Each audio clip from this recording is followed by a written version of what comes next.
Hello friends, welcome to desktop publishing tips. और दोस्तों, as you know कि हम अपने इस चैनल पर बात कर रहे हैं एडोब InDesign के बारे में।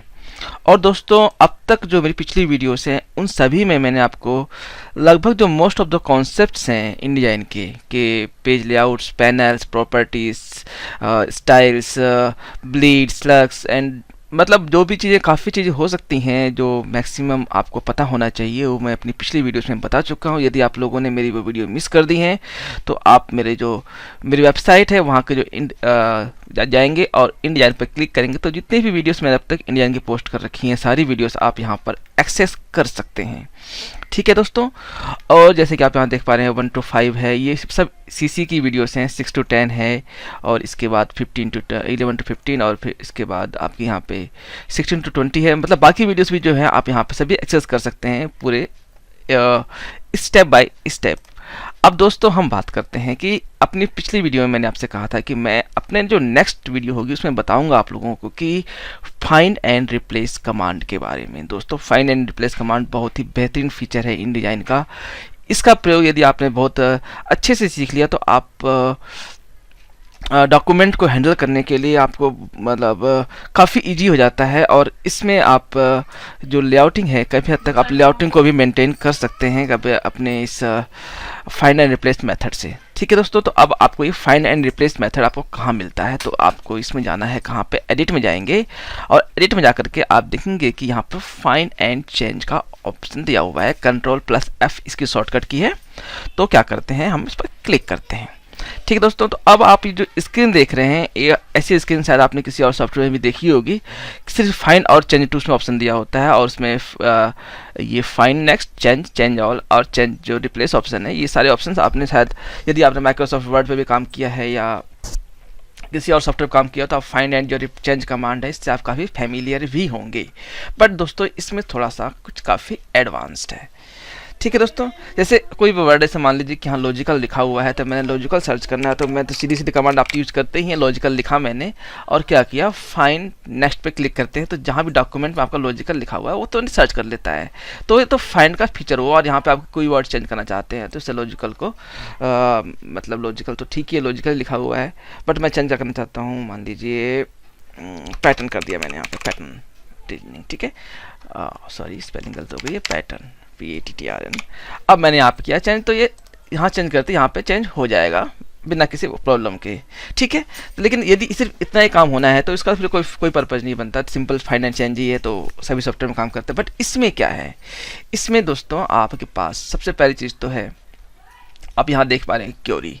तो क्योरी के जैसे आप ड्रॉप डाउन क्लिक करते हैं, यहाँ पर देखते हैं बहुत सारी जो डिफ़ॉल्ट ऑप्शन है कि डैश को एम डैश में बदल देना है, कहीं भी पड़ा हो डबल डैश, जैसे हम वर्ड में यूज़ करते हैं तो जहाँ पे एम डैश लगाना होता है तो ऑथर्स क्या करते हैं, वहाँ पर डबल डैश लगाते हैं, डैश डैश, तो वो अपने आप ही एम डैश में बदल दे। ठीक है, स्टेट कोड से टाइपोग्राफिक कोड से बदल दे। तो ऐसे कुछ ऑप्शंस जो है इन्होंने यहाँ पर बाय डिफ़ॉल्ट दिए हुए हैं एडोब InDesign के जो डेवलपर्स हैं उन्होंने। बट इसमें आप यदि आपको कोई कस्टम सर्च की भी है तो आप यहाँ पर सेव कर सकते हैं। वो कस्टम सर्च क्या होती है मैं आपको अभी जो थोड़ी देर में बताता हूँ कि आप कस्टम सर्च जो है वो किस प्रकार से सेव कर सकते हैं और आप उसको वो जो चीज़ें होती हैं वो उन्हें बार बार रीयूज कैसे किया जाता है। इसके बाद आप आते हैं टेक्स्ट पे, ग्रैप है, ग्लिफ है, ऑब्जेक्ट है। अभी इस सेक्शन में मैं आपको जो टेक्स्ट के बारे में पूरा विस्तार से बताऊंगा। फिर जो ग्रैप है वो मेरी नेक्स्ट वीडियो होगी। मैं दोस्तों आपसे पहले कहा कि आपका मैं जो ग्रैप है इसमें कैसे यूज़ करते हैं और ग्रैप का इस्तेमाल आप InDesign में किस प्रकार से कर सकते हैं, ये मैंने पहले ही बोला है, अभी बोल रहा हूँ कि बताऊँगा आपको इसके बारे में। और लेकिन आप थोड़ा सा पेशेंस रखिए, इंतजार करिए ग्रैप के बारे में जानने के लिए। ग्लिफ दोस्तों बहुत ही रेयर यूज होता है, मैं तो जनरली कभी यूज़ करता नहीं हूँ। बट वही ग्लिफ जो मैं आपको पहले पिछली वीडियो में बताया था, इससे जो प्रीवियस वीडियो थी ग्लिफ क्या होते हैं, तो उन्हीं कैरेक्टर को सर्च करने के लिए ग्लिफ का यहाँ पे प्रयोग किया जाता है। ठीक है दोस्तों, ऑब्जेक्ट की फाइंड एंड रिप्लेस ये भी बताऊंगा आपको मैं कैसे रिप्लेस एंड फाइंड ऑब्जेक्ट्स बनाए जाते हैं, तो उन्हें भी आप रिप्लेस कर सकते हैं। बट फिलहाल हम फोकस करते हैं टेक्स्ट पे। ठीक है, अब क्या है, टेक्स्ट में हमने इतना देखा find what and change to में।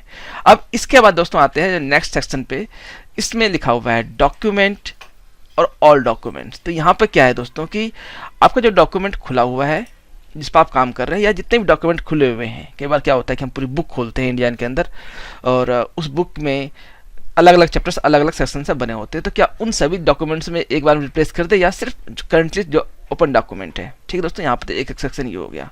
अब क्या है कि मेरा सिलेक्शन यहाँ पे है, मैं इसको क्या करता हूँ, कैंसिल करता हूँ, कुछ नहीं, वापस छोड़ दिया।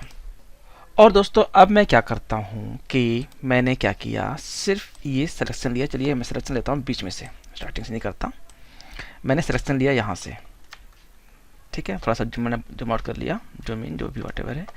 और करने के बाद क्या है, मैं चाहता हूँ कि सिर्फ जो 10 सम है वो कहीं और भी आ रहा होगा। मान लीजिए कि इसमें कोई से डॉक्यूमेंट जो है क्या मान लेते हैं, चलिए व्हाटएवर जो भी है, हम जैसे ये नंबर लिखा हुआ है, अब ये नंबर तो पूरे डॉक्यूमेंट पे और भी जगहों पे आ रहा होगा, मैं एज्यूम करते हैं कि नंबर बहुत जगहों पे आ रहा होगा। बट मैं क्या चाहता हूँ कि जितना सिर्फ मैंने सिलेक्शन लिया है, इस सिलेक्शंस में ही सिर्फ जो नंबर वर्ड है वो चेंज हो। तो ये भी ऑप्शन InDesign के अंदर अवेलेबल है। इसमें क्या है कि आपके पास डॉक्यूमेंट जब आप सर्च करते हैं तो सर्च में आप इसी क्लिक करते हैं, आपके पास यहाँ पे देखिए all documents, document, story, and of the story and selection. अगर बहुत सारे मेन्यू सामने आ जाते हैं। इनका क्या पर्पज है कि ये जो है डॉक्यूमेंट क्लिक करने का मतलब है कि मैंने जैसे आपको अंडरस्टूड है कि ये पूरे डॉक्यूमेंट पे कहीं भी चेंजेस अगर वर्ड पर्टिकुलर मिल रहा है तो उसे रिप्लेस कर देगा। स्टोरी मीन्स कि आपकी जो स्टोरी करंटली रनिंग होती है। स्टोरी क्या होता है डॉक्यूमेंट के अंदर, आप ये देखते हैं कि स्टोरी मतलब है कि मेरा ये जो एक फ्रेम, और इसके बाद मैंने क्या किया कि यहाँ से कंटिन्यूशन किया, एक फ्रेम और लिया। तो ये 2 फ्रेम अलग अलग तो हैं, बट ये क्या है, this is a part of the story की, यानी जो टेक्स्ट है वो यहाँ से होकर के मैंने क्या किया, टाइप में गए, edit fill with placeholder text कर दिया। अब ये क्या है कि यहाँ पर देखिए कि स्टोरी है, तो मैं छोटा बड़ा करता हूँ तो ये टेक्स्ट इसमें फ्लो हो रहा है। तो यानी कि ये क्या है, एक स्टोरी है कि, और यदि एक फ्रेम यहाँ बनाया होता है मैंने, यही मान ली कॉपी कर लिया मैंने, तो ये एक अलग स्टोरी है, ये उसका पार्ट नहीं है। ठीक है दोस्तों, तो व्यू में गए, एक्स्ट्रास में, और show text threads, so that आपको दिखाई दे कि कौन सा किसका पार्ट है। ठीक है, तो अब क्या है कि हम यहाँ पे मैं जैसे कमांड दिखाया मैंने आपको, कंट्रोल F की, तो इसका क्या मतलब है कि स्टोरी, तो यानी कि कोई भी यदि आपने इस पर क्लिक किया हुआ तो वो इस सेक्शन की बात कर रहा है, ना कि इस सेक्शन की बात कर रहा है। ठीक है, यदि इस पर क्लिक है तो सिर्फ ये स्टोरी है। तो आप किसी भी स्टोरी का, मैं चाहे तो आपके लिए आपने कोई एक फ्रेम सेलेक्ट कर रखा है और वो 4-5 जो फ्रेम फ्लो हो रहा है और आपको जो चेंजेस है सिर्फ आप उसी फ्लो में करना चाहते हैं, तो आप इस स्टोरी का जो ऑप्शन है इसका भी प्रयोग कर सकते हैं। क्लिक करेंगे तो सिर्फ इसी डॉक्यूमेंट में ये जो चेंजेस हैं वो अप्लाई होंगे। ठीक है दोस्तों, और इसके बाद to end of the story बहुत ही रेयर यूज होते हैं, मैंने तो शायद कभी यूज़ किया नहीं है। आप खुद देखिए किससे क्या असर होता है, जिसके आप सर्च कर लीजिए क्या है। और तीसरा ऑप्शन था सिलेक्शन, जो मैंने आपको बताया कि आप कोई भी चीज़, आपको डॉक्यूमेंट सेलेक्ट ले रखा है, डॉक्यूमेंट के अंदर सिलेक्शन में चेंज करना चाहते हैं तो आपका सिर्फ वो सिलेक्शन के अंदर ही बदलेगा। मैं नंबर लिखा, फाइंड किया, फाइंड नेक्स्ट, तो जो सिलेक्शन हमारा ऑफ हो जाएगा तुरंत ही एट द मोमेंट जब भी ऐसे हमने फाइंड पे क्लिक किया। लेकिन InDesign जो है उस सिलेक्शन को उसने अपनी मेमोरी में रखा हुआ है कि हमने कितना सेलेक्ट किया था। अगर हम इसको चेंज करना चाहते हैं तो यहाँ पे जो भी वर्ड है चेंज कर देंगे, एक बार चेंज कर देंगे। यदि नहीं करना चाहते हैं तो क्लिक करेंगे नेक्स्ट, फाइंड नेक्स्ट। ये देखिए एक जगह और नंबर्स एस पे भी इसने नंबर जो वर्ड है उसने सेलेक्ट कर लिया है।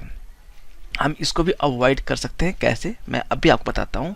और यदि हम नेक्स्ट नंबर भी होगा तो हम क्लिक करेंगे तो जहाँ जहाँ भी ये नंबर वर्ड होगा तो उस सिर्फ उतने सिलेक्शन में ये उसे चेंज कर देगा। ठीक है दोस्तों, अब इसमें एक ऑप्शन चेंज ऑल, तो बता समझ अंडरस्टूड है कि हमने क्लिक करेंगे तो जहाँ जहाँ भी नंबर वर्ड लिखा होगा वो उसे चेंज कर देगा। अब जैसे कि आपने दोस्तों भी देखा कि प्रीवियसली देखा कि जो नंबर्स को है फाइंड नेक्स्ट करते हैं, फिर से सॉरी फॉरवर्ड बैकवर्ड भी। अब इस दोस्तों इसमें जो CC के अंदर उन्होंने 2 ऑप्शन ऐड कर दिए हैं, फॉरवर्ड एंड बैकवर्ड, कि यदि आप आगे बढ़ गए हैं तो आप उसे बैकवर्ड भी कर सकते हैं और फॉरवर्ड भी कर सकते हैं। बट CC से पहले CS6 वगैरह में ये ऑप्शन नहीं था। सो यदि आपको CC, अगर आप CS6 पे काम कर रहे हैं, ये ऑप्शन नहीं मिल रहा हो तो आप उस पर इग्नोर कर दीजिएगा, क्योंकि इन्होंने ये नया एडिशन ऐड किया है। अब मैं दोबारा करता हूँ, फाइंड नेक्स्ट पे, फॉरवर्ड पे है, बैकवर्ड क्लिक कर लेते हैं, फाइंड प्रीवियस। इसने सारे एक बार सर्च करने के बाद दोबारा वापस नहीं जा रहा है, कोई बात नहीं। तो अब क्या है कि हम वापस दोबारा सिलेक्शन ले लेते हैं। हालांकि ऐसा करता तो नहीं है, CS6 वगैरह में तो लगातार एक राउंड फ्लो चलता रहता है, बट इस पे इसने वापस नहीं जा रहा है। हमने क्या किया, फाइंड प्रीवियस। ठीक है, अब यहाँ पे यदि जैसे नंबर्स देख रहे हैं कि इसके नंबर्स को हम कैसे अवॉइड करें, तो आप नीचे देख रहे हैं कि बहुत सारे मेनूज यहाँ पर दिख रहे हैं आपको। तो मैं आपको बता दूं क्या क्या होता है, एक एक मेन्यू का जो एक्सप्लेनेशन है वो मैं आपको क्लियर कर देता हूँ। पहला क्या है, include locked layers and locked objects, find only. ठीक है, इसमें क्या है, सिर्फ ये फाइंड करेगा आपकी जो आप सिलेक्शन चेंज करना चाह रहे हैं, चेंज नहीं करेगा, क्योंकि लिखा हुआ है सीधे फाइंड ओनली, रिप्लेस नहीं होगा। तो मतलब क्या, देखिए आपने लेयर में लॉक कर रखा है, तो यदि जो लेयर लॉक्ड लेयर है वहाँ भी आपकी जो सिलेक्शंस हैं उन जो आपने सर्च किया है वो सर्च करेगा पूरे डॉक्यूमेंट के अंदर। तो चूंकि आपकी लेयर लॉक है तो आप सेलेक्ट तो कर ही नहीं सकते, बट यदि आपकी लेयर सिलेक्शन नहीं कर रखा, आप डायरेक्ट फाइंड कर रहे हैं, तो डॉक्यूमेंट को फाइंड करें, आप डॉक्यूमेंट मोड पे हैं तो सिलेक्शन ये आपका पूरा पूरा सर्च करेगा। ठीक है दोस्तों, अब नेक्स्ट ऑप्शन है लॉक्ड स्टोरीज। तो वहाँ भी जो है, जो मैंने बताया स्टोरीज क्या होती हैं आपको, वहाँ भी इनको सर्च करेगा, बट ओनली फाइंड पे, ये उन्हें रिप्लेस नहीं करेगा। अब दूसरा क्या है कि इंक्लूड हिडन लेयर्स। तो हिडन लेयर भी जो आपकी मतलब हिडन लेयर मतलब बता दूं आपको लेयर्स कहाँ होती हैं, इनके सभी कंफ्यूज हो रहे हो कि लेयर्स क्या है। तो लेयर्स आपकी मिलेगी ये, और विंडो में जाएंगे तो इसमें भी शो लेयर्स F7 कमांड है, शॉर्टकट लेयर्स पे लिखा हुआ है, आप इस पर क्लिक करेंगे आपके सामने ये चीज़ आ जाती है। तो लॉक्ड आपने इस पर क्लिक किया, ये आपकी लेयर लॉक हो गई। ठीक है, जैसे आप यहाँ पे क्लिक करेंगे, यहाँ पे जो एडिटेबल है वो ऑप्शन कट जाता है कि आप इसे एडिट नहीं कर सकते। ठीक है, ये आपकी हिडन है कि मैंने इसको आंख जो है यहाँ पे बंद कर दिया, तो मतलब ये लेयर तो है, ऑब्जेक्ट भी इसके अंदर जो है वो होंगे, बट लेयर ये लॉक्ड हो गई है। अब इस लेयर को आप विजुअली नहीं देखेंगे, बट सॉफ्टवेयर जो कि इसके पास ही सारी कमांड्स हैं तो ये उन्हें एक्सेस कर सकता है। तो आप चेंजेस करना चाहते हैं तो बाकी इनका हम कमांड बहुत ही रेयर यूज़ करते हैं, पता नहीं आप लोग कितना यूज़ करते हैं, नहीं कर पाएंगे इसको, देखिएगा आपकी चॉइस के हिसाब से। थर्ड है इंक्लूड मास्टर पेजेस। यदि आप मास्टर पेज में भी चेंज करना चाहते हैं तो आप मास्टर पेज पे भी ये चीज़ें वहाँ पे चली जाएंगी। तो यदि आप जैसे पेज नंबर, पेज नेशंस वगैरह हैं, हेडर फुटर्स आपने बना रखे हैं, मास्टर पेज सेट कर रखा है, तो ये जो मास्टर पेज आपके यहाँ देख पा रहे हैं कि ए मास्टर, बी मास्टर, ये आपकी पेजेस हैं, और जो ऊपर वाला सेक्शन है वो मास्टर पेजेस हैं, नीचे वाला सेक्शन आपका जो पेजेस आपने डॉक्यूमेंट में यूज कर रहे हैं वो है। क्लिक करते हैं, ये मास्टर पेज में सारे डॉक्यूमेंट्स हैं। यदि आपका इस मास्टर पेज कोई डॉक्यूमेंट है और आप उसे भी चेंज करना चाहते हैं तो आप यहाँ से इसे भी क्लिक कर सकते हैं, तो इंक्लूड मास्टर पेज भी आ जाएगा। थर्ड ऑप्शन क्या है, इंक्लूड फुटनोट्स। तो यदि आप फुटनोट वगैरह यूज कर रहे हैं तो आप उन्हें भी, इसे भी कमांड को ऑन कर सकते हैं। तो जो फर्स्ट 5 कमांड्स हैं बहुत ही रेयर होती हैं कि हम इनमें यूज करते हैं। बस जो नेक्स्ट कमांड है ये है क्या है, हमारा केस सेंसिटिव, और इसके बाद है हमारा वॉल वर्ड। तो दो चीज़ें हम जनरली फाइंड एंड रिप्लेस पे यूज करते हैं कि हमारा करेक्टर यदि हम लिख रहे हैं, मैंने यहाँ पे लिखा, ठीक है, और इसको मैंने क्लिक कर रखा है केस सेंसिटिव, और मैंने सर्च किया क्या, SUM, ठीक है, और मैंने यहाँ पे S को बड़ा कर दिया। अब मैं सर्च करता हूँ क्या, सिलेक्शन के अंदर फाइंड फॉरवर्ड, फाइंड नेक्स्ट, वाटेवर जो भी हम यूज कर सकते हैं। थोड़ा कन्फ्यूजिंग सा हो गया थोड़ा सा, क्योंकि एडिशंस हो गए हैं CS6 यूज़ करते करते अचानक CC पे आने पर तो चीज़ थोड़ी सी आप समझ रहे हैं कि अंडरस्टैंडिंग में थोड़ी सी हो जाती है, क्योंकि मैं भी CS6 चलाता रहा हूँ अभी तक। तो अब क्या है कि हम क्लिक करते हैं फाइंड नेक्स्ट पे, जैसे लिखते हैं कि कैन नॉट फाइंड मैच। अब मैं इसको छोटा कर दूंगा, S दबाता हूँ, फाइंड नेक्स्ट, तो तुरंत ही ये सर्च कर लेगा। तो इसका मतलब है कि आप ये सॉफ्टवेयर केस सेंसिटिव चीज़ों को भी आप कंट्रोल कर सकते हैं कि आपने उन्हें सर्च करना है या नहीं करना है। The next one is whole numbers. अब यदि मैं लिखता हूँ नंबर, जैसे कि आपने लिखा, मैंने लिखा नंबर, ठीक है, find next, can not find match, NUMBER, क्योंकि मैं लिखा है सिलेक्शन दिया हुआ है और सिलेक्शन सिर्फ मेरा सम पे सिलेक्शन है, इसलिए नंबर को सिलेक्ट नहीं करेगा। मुझे क्या करना होगा, मुझे पूरा सिलेक्ट करना पड़ेगा। अब मैं करता हूँ फाइंड नेक्स्ट, तो नंबर ले लिया इसने, फाइंड नेक्स्ट, तो इसने इस नंबर को लिया। अब इसने इस नंबर S जो वर्ड था ये इसको नहीं लेगा। तो दोस्तों बेसिकली हमें ये दो कमांड्स हैं, नंबर और नंबर्स, हमें इनको काफ़ी फोकस करना पड़ता है। अब दोस्तों चीज़ें आती हैं थोड़ी एडवांस में कि फाइंड फॉर्मेट और चेंज फॉर्मेट, ये जो ऑप्शन आप देख पा रहे हैं कि अब ये क्या चीज़ें होती हैं। और इसके बाद आप देखेंगे कि यहाँ पर जैसे आप बैठेंगे @ लिखा हुआ है, तो ये @ और ये फाइंड फॉर्मेट और चेंज फॉर्मेट को कैसे इस्तेमाल करना है ये मैं बताऊँगा आपको अपनी नेक्स्ट वीडियो में दोस्तों।